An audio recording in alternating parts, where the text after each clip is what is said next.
Mbote napesi bambote na bandeko nyonso, napesi yenge na bandeko nyonso ya buku ya Boule Télévision. C'est vrai, les Ezali un plus en mokolo moko parce que tu parlais sur l'homme et la femme. La seconde moto nyonso on a à s'abonner déjà Sikoyo. Alors s'il faut liker l'émission Sikoyo, s'il faut partager aussi, partager l'émission Sikoyo parce que pour couper ça, bah points essentiels.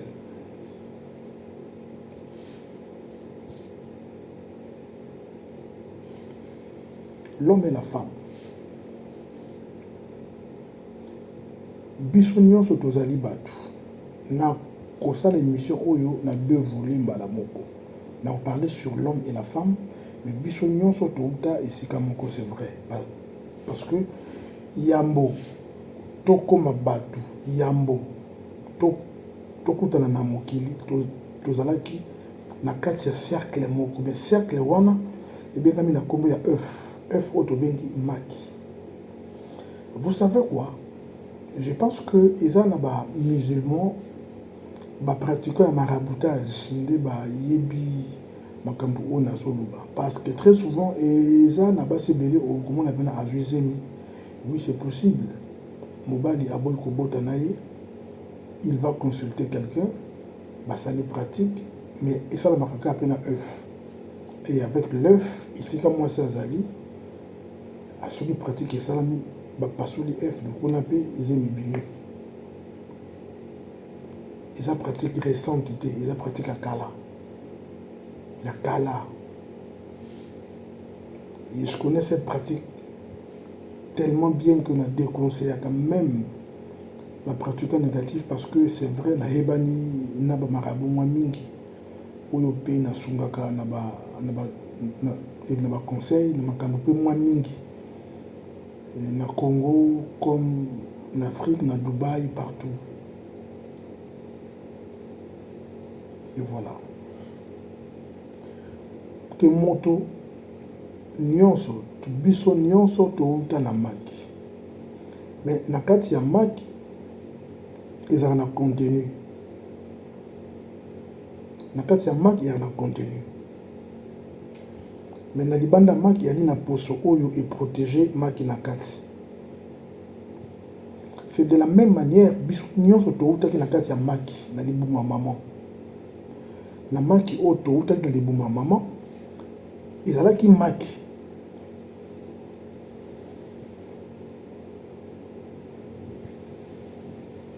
Et puis na maki ezalaka pe na poso oyo basi babengaka na sala bango col.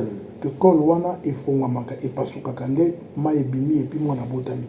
Mais là pendant que muta botamaka ata soki muta botami tozalaka kaka to méritaka kaka protection, même protection à maki œuf nous allaka protéger mutu pe allaka protéger bongo.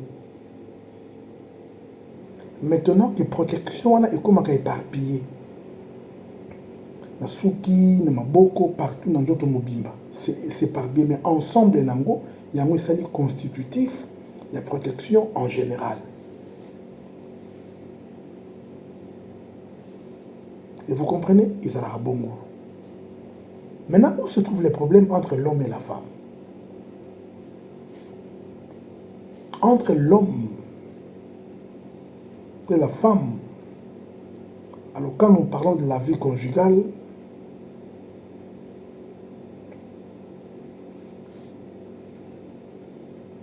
les cerveaux, il y a enregistrement et fandaka et pas y a moisi. Suivez-moi très bien. Nalingi, tout se comprendre. Entre l'homme et la femme, la porte d'attaque est à la moisi. Pourquoi? Parce que la subconscience à moisi est ouverte. Il y a Moubali, il y a Rukanga. Le ténèbre étant la lecture, il y a des projets vitaux. Il y a foyer moko songolo mpakala. Ça la lecture na mutu ya mwasi. Ça la rango na mutu ya mubalité. Na mutu ya mubalité ça fermé. na mutu ya mwasi na ezalaka ouverte.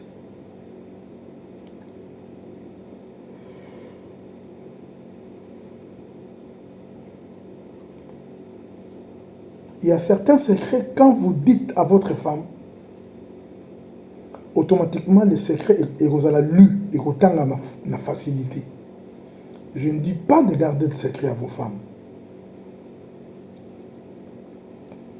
Et je ne dis pas de garder vos secrets à vos femmes. Mais nous avons des leçons. Tout ce que l'homme partage avec son épouse, il faut que l'homme soit averti pour tout ce qu'il partage avec son épouse et la protéger. Aucune des informations que la femme a dans mon tour et ça la protéger. Non, elle sera ratée. La porte elle sera toujours ouverte. Quand on veut découvrir quelque chose, il y a des botawana bakenera toujours chez la femme. Parce que dans mon tour elle sera au fond. Est-ce que qui me comprend jusque-là? Maintenant, dans la vie de l'homme, parmi toutes les parties que l'homme a dans son corps, entre autres, tozali pe na ba doigt, pouce, index, majeur, annulaire, auriculaire. Alors, parmi toutes les parties que l'homme a, que l'homme sache que auriculaire et amutu, ils ont l'unique et la seule partie oyo, et ça la rabisso réconciliation avec ceux qui vivent dans l'au-delà. Et ça la rabisso réconnexion avec nos ancêtres. C'est pourquoi un parent, ce qui aligné à réunir tous ses enfants pendant qu'il fait ses rituels ou pendant qu'il prie, il faut que les parents scindent ces deux auriculaires pendant qu'ils allaient scinder. Et tout année, les enfants partout basali, un esprit et qu'on lié bango nyonso on dirait singandenge et tongare lamba et tongi lamba et sangisi bango nyonso. Ils allaient rabongo so ki bana nanda ba komi na boyo qualité ba komi ko swana et que bana bota baza peut-être pas moko na sud moko na est moko ouest mais en tant que les parents feront ces rituels. Quand vous faites ces rituels en liant les deux auriculaires automatiquement spirituellement que bana ba kokoma na boyoka ni moko sans que vous conseillez bango ça que beaucoup conseillez bango mbala moko et que vous allez comparable lokola singa na aiguille na tonga o tonga ki ponte ya pantalon o tonga chemise o tonga loko o sangisi yango nyonso et c'est comme ça.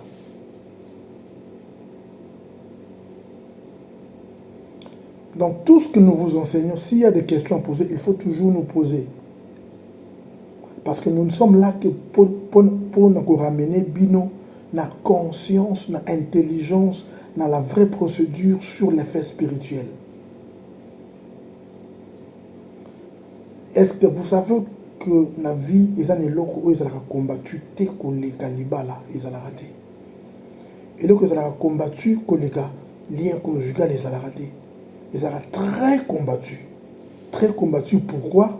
C'est parce que ils n'ont pas deux royaumes. Pas deux royaumes et Samani. Na deux royaumes wana.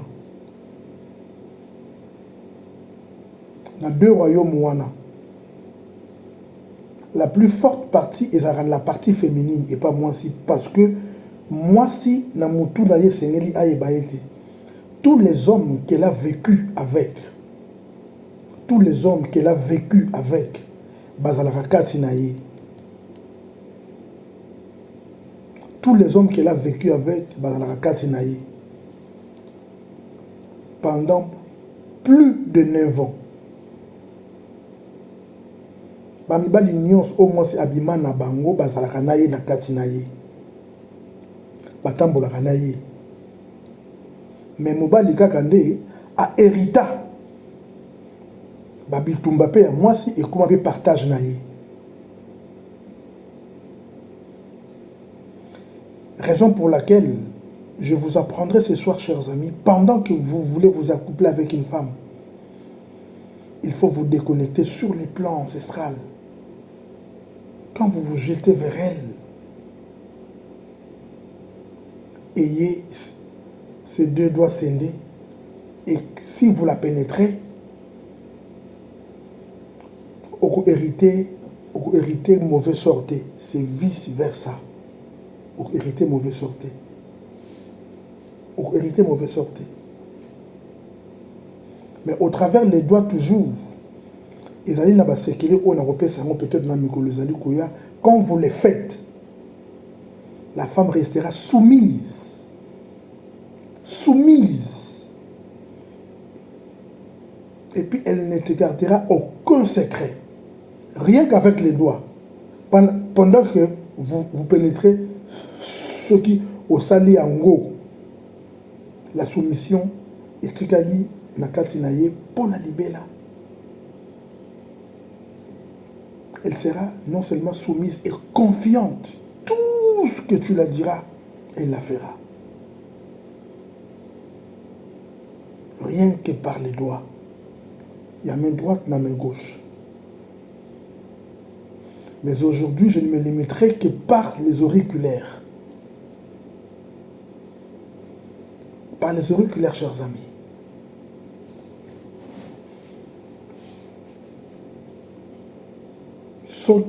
Si l'homme a un secret, peut-être on suppose que la moussala a bien un secret vital, quelque chose comme ça, le même jour où il en partagera avec sa femme,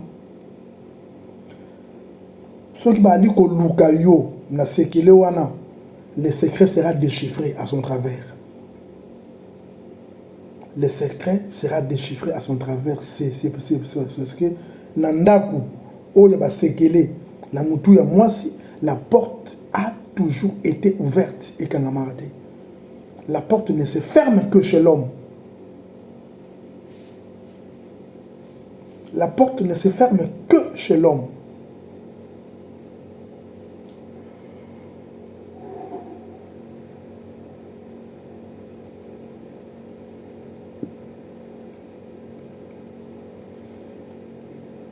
On a ceux qui ont combattu, ils ont la vie conjugale, ils ont la vie conjugale. Mais alors, pendant que vous partagez les secrets, ou vous vous partagez en vous dialoguant avec votre épouse, faites semblant au fandi que ces deux doigts soient scindés comme ça. Quand c'est scindé comme ça, automatiquement, bien que moi c'est Azoyo Kayango, mais alors rien que Makambouana et Kozala déchiffré. Et Kozala déchiffré. C'est pas pour rien ce qu'au fandi na mutu, il faut toujours avoir certaines parties du corps croisées. Pour perdre été, aux oipé à été.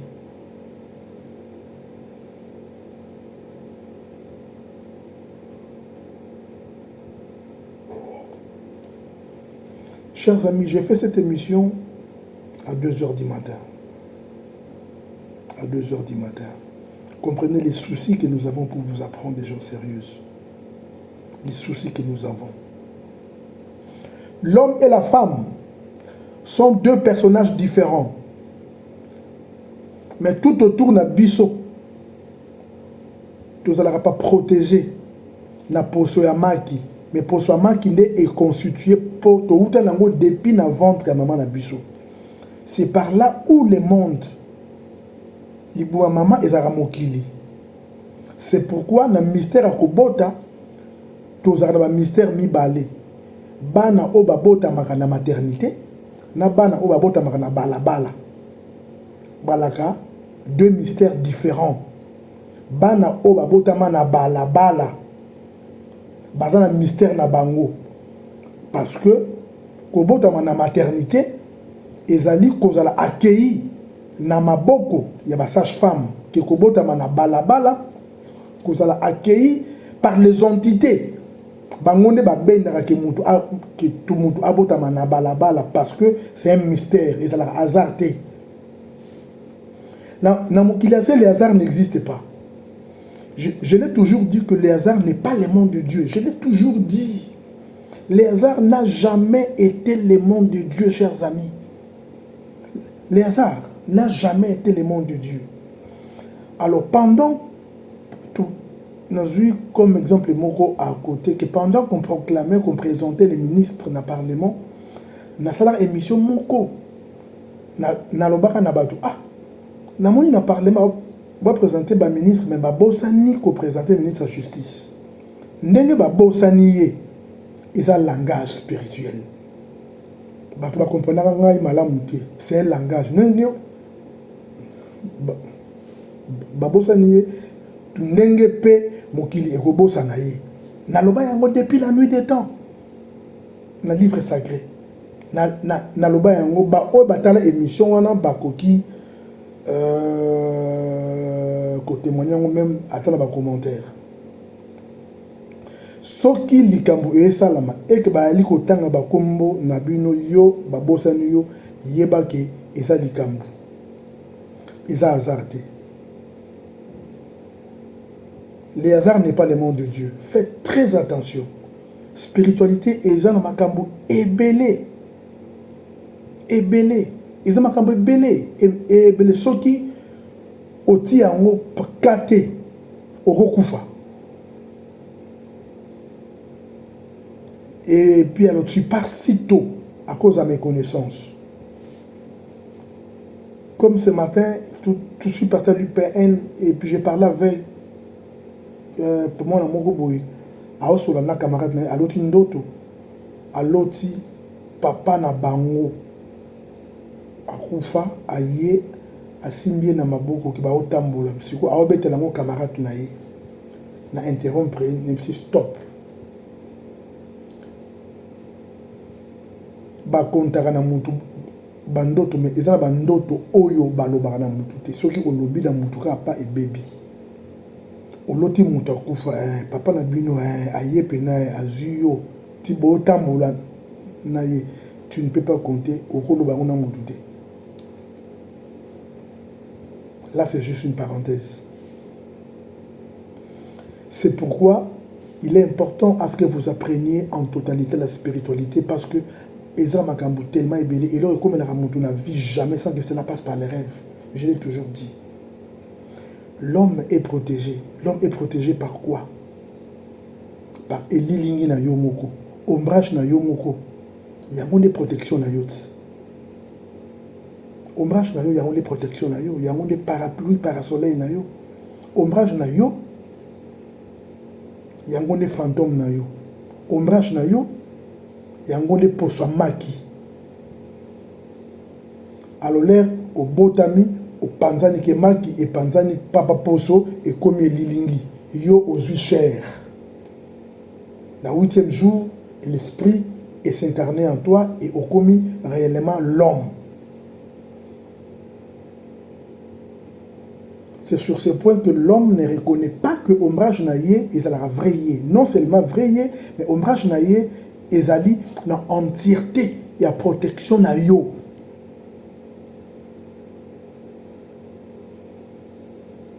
Kolekisaka mukolo te sans que misu na yo etalara elilingi na yo emimona emoni elilingi na yo au se faire connecter avec ombrage na yo. Or mabe ekokome la yo jamais sans passer par l'ombrage parce que tout passe par l'ombrage.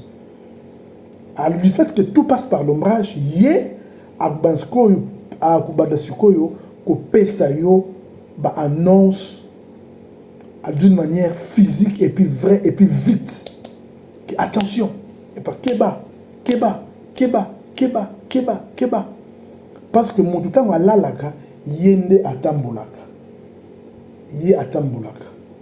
Atikio olali. Mais er yo lali, yé aketambola. Mais er akei kotambola, atikio yo mugote. Yé abenda na kondire singa.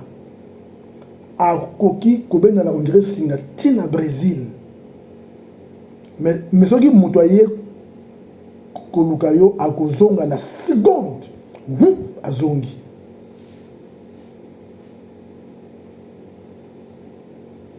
Batunyo so balukarayo na mabe pa pasara parier par ombrage. Batunyo so balukarayo na mabe ba pasara par ombrage.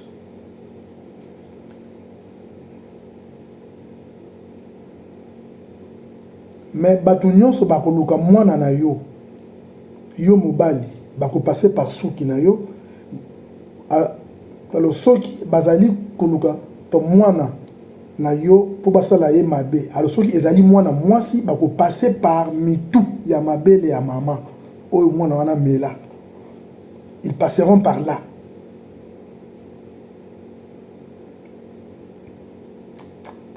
Après avoir quitté ombrage baye awa maintenant mobali ko quitter ombrage baye na souki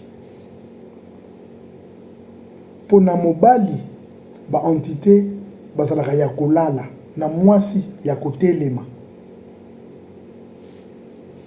Tout ce que l'homme partage avec sa femme ils allons facilement déchiffrer. Je dis bien tout. Ce qui osent na sekele moko ozalaka nango. Sekele moko.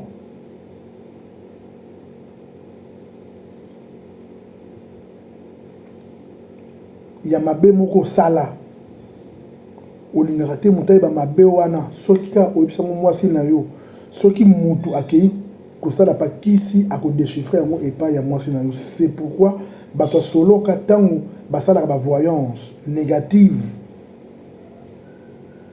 Ba passera par mwasi pona ko déchiffrer soki baleki epa mwasi ba moni ah tete mwasi ya bilikambo te. Et ils continuent leurs recherches. C'est comme ça que ça se passe. Ils allaient à bongo. L'homme et la femme vont être purement opposés sur le plan spirituel.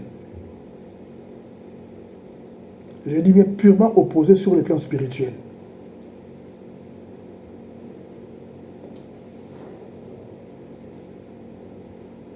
Les esprits de l'homme résident dans ce qu'il a.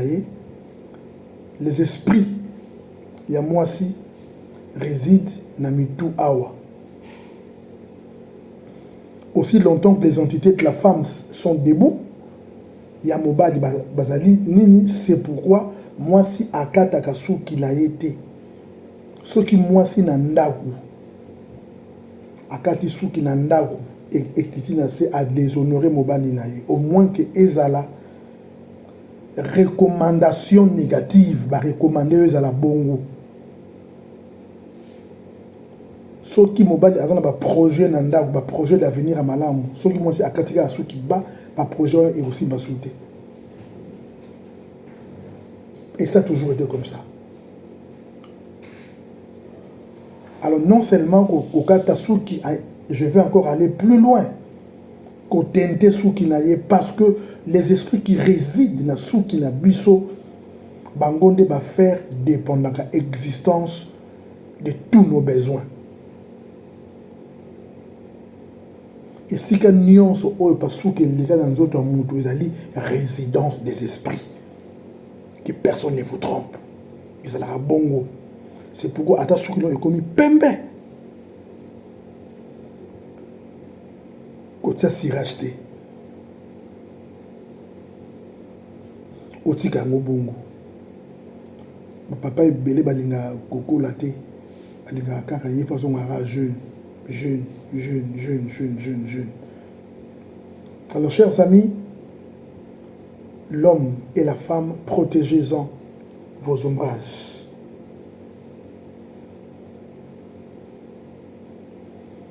Moto asolo la kana elilingi na ye quand vous allez solo na elilingi na oko pointer yango auriculaire. Quand vous pointez l'auriculaire, vous allez ça la reconnexion automatique na yo na ye. Donc je veux dire jamais likambo eko atteindre yo sans omona yango. Donc en toute visibilité pour se faire ami encore proche avec votre ombrage pour yende vrai yo, yende âme na yo, c'est lui l'âme.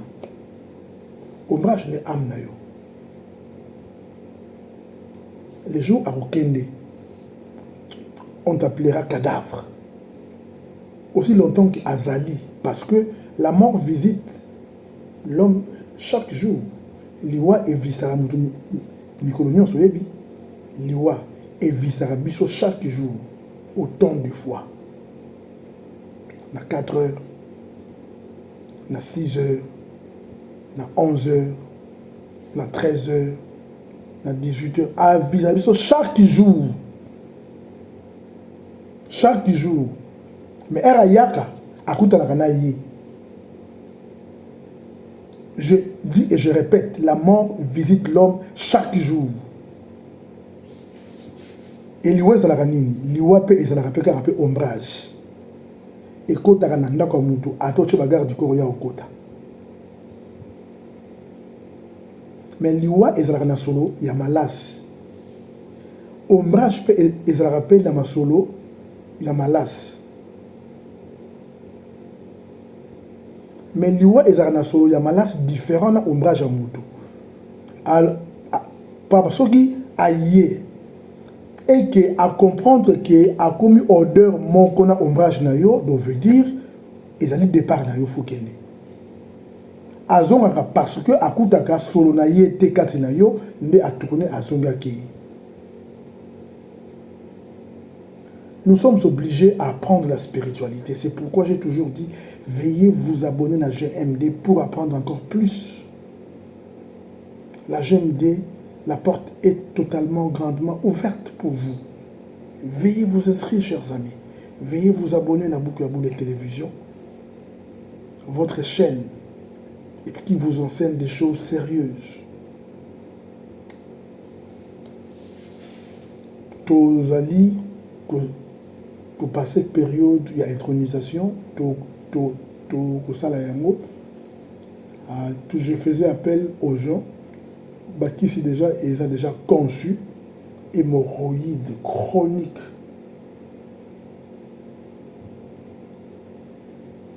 Et puis voilà, fertilité masculine et puis féminine aussi. Casse-ventre, rein, la diabète,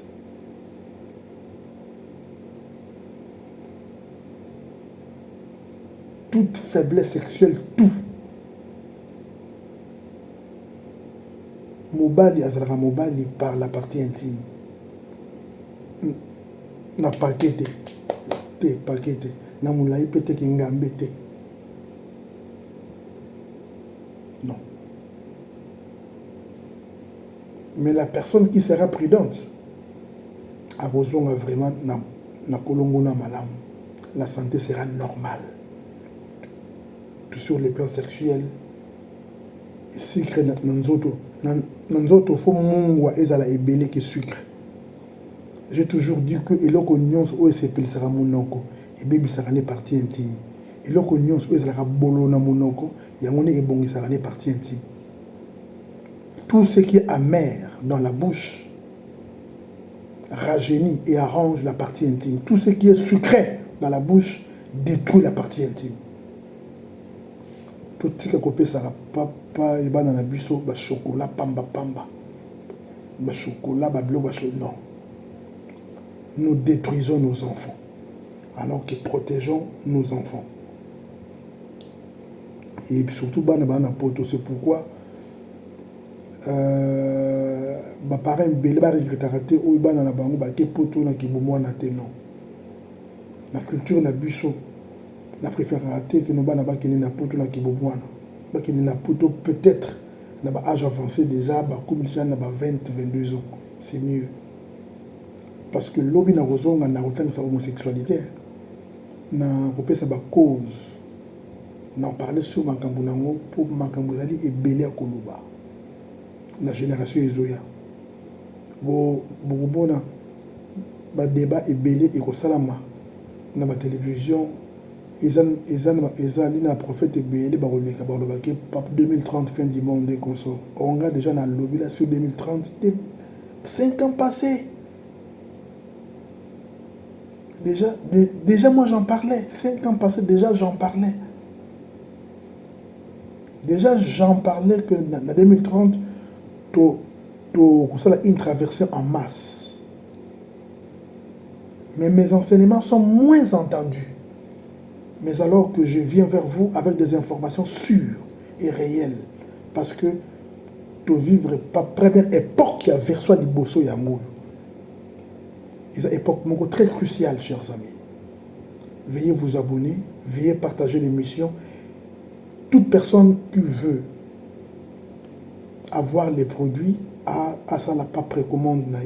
Alors, aussi pour l'intronisation, nous sommes là.